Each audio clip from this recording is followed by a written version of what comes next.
নমস্কার, আমি রাখি। আমার নতুন আরো একটি ব্লগে আপনাদের সবাইকে স্বাগত জানিয়ে আজকের ব্লগটি শুরু করলাম। কেমন আছেন আপনারা সবাই? আশা করছি ভালো আছেন আর আমরাও বেশ ভালো রয়েছি। এখন বাজে সকাল ৮টা। আপনাদেরকে সাথে নিয়েই ব্লগটা শুরু করলাম। বেলকনিতে এসে কয়েকটা কাপড় জামা কাচার ছিল, সেগুলো সব মেশিনের মধ্যে দিয়ে দিলাম। আর এই যে এখানে র‍্যাকটা দেখতে পাচ্ছেন, এটা আমাদের পুরনো ফ্ল্যাটে টানানো ছিল। এটা নিয়ে এসে এই বেলকনিতে লাগিয়ে দিয়েছি। এখানে টুকটাক অনেক জিনিসপত্র তুলে রাখা যাবে। ওপরে জিনিসপত্রগুলো তুলে রাখলে নিচটা বেশ ফাঁকা থাকবে, কাজবাজ করতে সুবিধে হবে। ওইজন্য ওটা টানিয়ে একদম ওপরে সমস্ত তুলে দিয়েছি। আর এই যে গাছগুলোতে একটুখানি জল দিয়ে দিচ্ছি। যেটাতে করে আমি গাছে জল দিতাম, ওই জিনিসটা আর আনা হয়নি, ওই ঘরেতে রয়ে গেছে। আবারও যখন যাব তখন গিয়ে আর কি নিয়ে আসবো। আর ওইজন্য মগ দিয়েই ঢেলে, ঢেলে জল দিতে হচ্ছে। আর এই জায়গাটা না অনেকটা উঁচু, লাগাল পাওয়া যায় না। ওইজন্যে আমি টুলের উপরে উঠে জল দিয়ে দিলাম। তো যাই হোক, এদিকে গাছে সমস্তটা একদম জল দিয়ে দিয়েছি। আর এই যে জানালার উপরে কয়েকটা গাছ রয়েছে, এগুলোতেও একটুখানি জল দিয়ে দিই।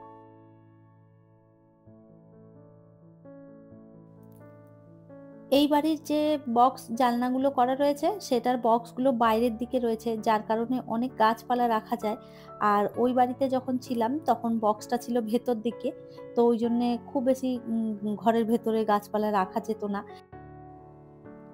এটা হয়ে বেশ ভালো সুবিধে হয়েছে। যত জল দিলেও বাইরের দিকে সমস্ত জলটা পড়ে। আর কখনো যদি বৃষ্টি হয় তখন দেখা যাবে যে এই যে জানালাটা টেনে বন্ধ করে দিলে গাছগুলোতেও জল পাবে। ঘরের ভেতরে আর জল ঢুকবে না।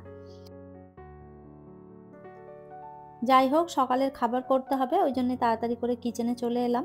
আর এইদিকে দেখুন গ্যাসটা ধরিয়ে আমি ৩ টে উনুন একবারে ধরিয়ে দিয়েছি। দুধ রয়েছে দুধটোতে, একটা আজকের দুধ আর একটা কালকের দুধ ছিল। কালকের দুধটাও একটুখানি গরম করে নিলাম। আর ওই দিকটাতে বসিয়েছি ডাল সিদ্ধ। তো আজকে মুড়ি খাওয়া হবে সকালবেলায় জলখাবারে। তো ওইজন্য একটুখানি ডাল সিদ্ধ করে নিচ্ছি। আমাদের এই দিকটাতে এখন সকালবেলায় দেখছি বেশ ভালোই ঠান্ডা লাগে। আর জানালা খুলে রাখলে এত ঠান্ডা হাওয়া আসতে থাকে, তখন দেখা যায় যে একটু শীত, শীত করে। ওইজন্য আমি একটা চাদর গায়ে নিয়ে নিয়েছি। আর এখন থেকে যদি চাদরটা গায়ে না নেওয়া হয় তখন দেখা যাবে যে সর্দি লেগে যাবে। কেননা এই শীত পড়ার সময় আবার যখন চলে যাবে সেই টাইমটাতে, এই দুটো টাইমে ভীষণ শরীর খারাপ করে। ওইজন্য শুরু থেকেই আমি চাদর বের করে একদম গায়ে নিয়ে নিয়েছি, যাতে ঠান্ডা লাগা থেকে একটু রেহাই পাওয়া যায়। শীতের শেষে জামাকাপড় সমস্ত তো ভরে রেখে দেওয়া হয়। তখন ওই শীত যখন পড়তে থাকে, শুরুতে যখন হালকা ঠান্ডা থাকে তখন দেখা যায় আলসেমি করে আমাদের আর কাপড়-জামা সেভাবে বের করা হয় না। আর যার কারণে হালকা, হালকা ঠান্ডাতেও আমরা আর কি কোনো কিছু গায়ে দিতে পারি না। তো ওই কারণেই না ঠান্ডাটা আরো বেশি করে লেগে যায়। আর যখন খুব বেশি ঠান্ডা পড়ে তখন তাড়াহুড়ো করে গিয়ে সমস্তটা বের করে তারপরে আর কি গায়ে দিই। তো এই কারণেই সমস্যাগুলো দেখা দেয়। তো যাই হোক, এই যে এইদিকে ডাল সেদ্ধটাও হয়ে গেছে। আর বিবেকের বাবা এই যে সবজি কিছু নিয়ে এসছে আর একটুখানি মাছও নিয়ে এসেছে। তো ওইগুলো এখন আর হাত দেব না। একবারে সকালের খাবারটা খেয়ে নিয়ে তারপরে ভেবেছি মাছ-টাছ যেগুলো নিয়ে এসছে সেগুলো ধুয়ে নেব। আজ অনেকদিন পর আমরা সকালের নাস্তায় মুড়ি খাবো। আমাদের মুড়িটা সেভাবে খুব একটা খাওয়া হয় না। বিকেল বেলাতেও খুব একটা মুড়ি আমরা খাই না। তো মুড়িটা আমাদের খুব কমই খাওয়া হয়। আর এই ডাল সিদ্ধ, আলু সিদ্ধ, পেঁয়াজ, লঙ্কা কুচি এই সমস্ত দিয়ে না মুড়ি খেতে ভীষণ ভালো লাগে। আপনারা কারা, কারা খেয়েছেন কমেন্ট করে জানাবেন। একটুখানি তেল গরম করে ওর মধ্যে জিরে আর লঙ্কাও দিয়ে দিয়েছিলাম ফোড়নে। ওই তেলটাই দিয়ে দিলাম। আর এই শুকনো লঙ্কার গন্ধটা বেশ ভালো লাগে। তো যাই হোক, এই যে ডাল সিদ্ধ, পেঁয়াজ, লঙ্কা, মুড়ি সমস্তটা মেখে বিবেকের বাবা আর বিবেক একসাথে খেতে বসেছে। আর আমি আগেই খেয়ে নিয়েছি। কেননা আমি একটু তাড়াতাড়ি করে খেয়ে নিলাম। আমার অনেক কাজ পড়ে রয়েছে। টুকটাক যে কটা বাসন বেরিয়েছে ওইগুলো আর কি ধুয়ে নেব। কেননা এখন এই বেসিনটা আমার খালি দরকার। এখানে মাছ ধোবো, তারপরে টুকটাক রান্নাবান্না করব। এই বেসিন খালি না হলে আমার ভীষণ অসুবিধে হয় কাজ করতে। তো ওইজন্য ভাবলাম যে কটা বাসন রয়েছে এগুলো ধুয়ে নিই। তাহলে দেখা যাবে বাসনটা জমাও কম হবে আর আমার কাজ করতেও সুবিধে হবে। এই মুহূর্তে আপনারা যারা আমার ভিডিওটি দেখছেন প্লিজ একটি লাইক করে দেবেন। আর আমার ভিডিওর কোনো অংশ যদি আপনাদের ভালো লেগে যায় কমেন্ট করে জানাতে ভুলবেন না। এই ধরনের ভিডিও যদি আপনারা আরো দেখতে চান চাইলে কিন্তু আমার চ্যানেলটিকে সাবস্ক্রাইব করেও রাখতে পারেন। কাজটি যারা অলরেডি করে রেখেছেন তাদের অসংখ্য ধন্যবাদ। ট্যাঙ্কির জলগুলো এখন থেকেই ঠান্ডা হতে শুরু হয়েছে। তো সকালবেলার দিকটাতে ট্যাঙ্কির জল একদম ঠান্ডা থাকে। একটু বেলা হলে তখন আবার দেখা যায় রোদ পেয়ে ট্যাঙ্কির জলগুলো একটু গরম হয়।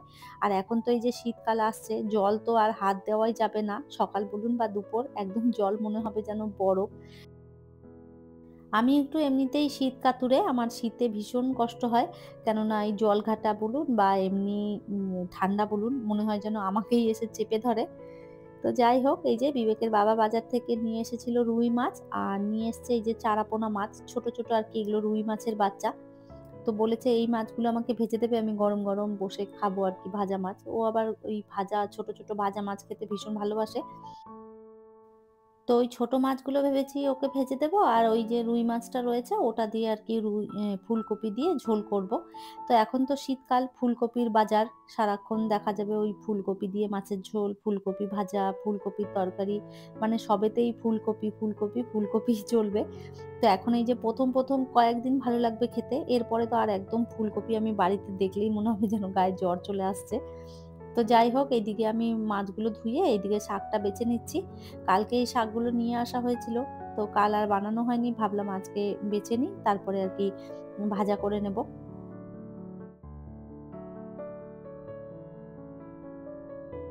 আর এই তো শাক বাছতে জানেন আপনারা অনেকটা সময় লাগে। তো ওই সময়ের জন্যই কালকে আরকি শাকটা ভাজতে পারিনি। আজকে ভাবলাম যে একটুখানি বেছে নিই, তারপরেই আরকি রান্নাটা বসাবো। তো শাকটা ভালো করে এই যে বেছে নিয়েছি। আর এক আঁটি পেয়েছিলাম ওই সবুজ শাক, আর এক আঁটি পেয়েছিলাম লাল শাক। দুটো মিলিয়ে দিলাম। তো এই দুটো শাক মিলিয়ে ভাজলে ভালোই লাগে খেতে। তো বেছে রেখেছি, এখনো পর্যন্ত আরকি ধোয়া হয়নি। তো ভাবলাম মাছে নুন হলুদ মেখে মাছ ভাজাটা বসিয়ে দিয়ে তারপরে শাকটা ভালো করে এদিকে ধুয়ে কেটে নেব। রান্না করতে তো খুব বেশি একটা সময় লাগে না। তবে এই কাটা বাছা জোগাড় করতেই সময় লেগে যায়। সমস্তটা যদি একবারে গুছিয়ে নেওয়া যায় তাহলে দেখা যায় যে ০.৫ ঘন্টার ভেতরেই রান্না সমস্ত হয়ে যায়। আর এই তো মাছে নুন হলুদ মেখে নিয়েছি। এরপরে ফুলকপিটাও একটুখানি কেটে নিচ্ছি।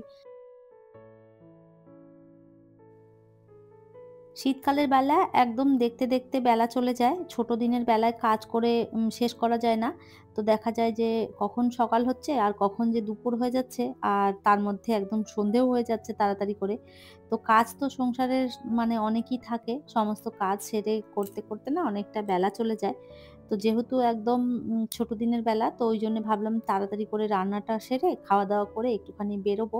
একটু বেরোনোর আছে। কয়েকদিন ধরেই ভাবছিলাম যে যাবো, যাবো। তো যাওয়া আর হচ্ছিল না। ওইজন্য ভাবলাম যে আজকে রান্না করে খাওয়া-দাওয়া করে একদম বেরোবোই। তো ওইজন্যে তাড়াতাড়ি করে রান্নাটা করছি। আজকে বেশি কিছু আর রান্না করব না। ওই শাকটা করব আর তার সাথে এই যে ফুলকপির তরকারি। আর এই তো মাছের ঝোল হয়ে গেছে আমার রেডি। এরপরে শাকটা করে নিলেই হয়ে যাবে। তো আজকে হচ্ছে রান্নাটা আপনাদের সঙ্গে শেয়ার করতে পারলাম না সেভাবে। ঘরে চিংড়ি মাছ রাখা ছিল। চিংড়ি মাছ দিয়ে লাল শাকটা করলাম। পরে কখনো আপনাদের সাথে শেয়ার করব।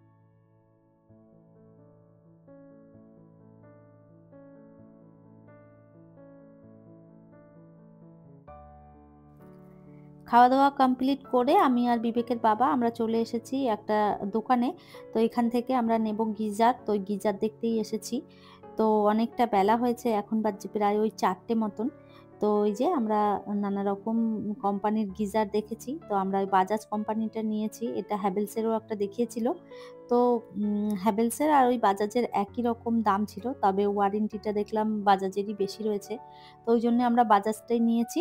আর এরপরে কেনাকাটি করে বাড়ির দিকে রওনা দিচ্ছি। তাহলে চলুন, আমার আজকের ভিডিওটা এই পর্যন্তই। ফিরবো নতুন ব্লগ নিয়ে। ততক্ষণের জন্য সবাই ভালো থাকবেন, সুস্থ থাকবেন। আবারও দেখা হবে নতুন একটি ব্লগে।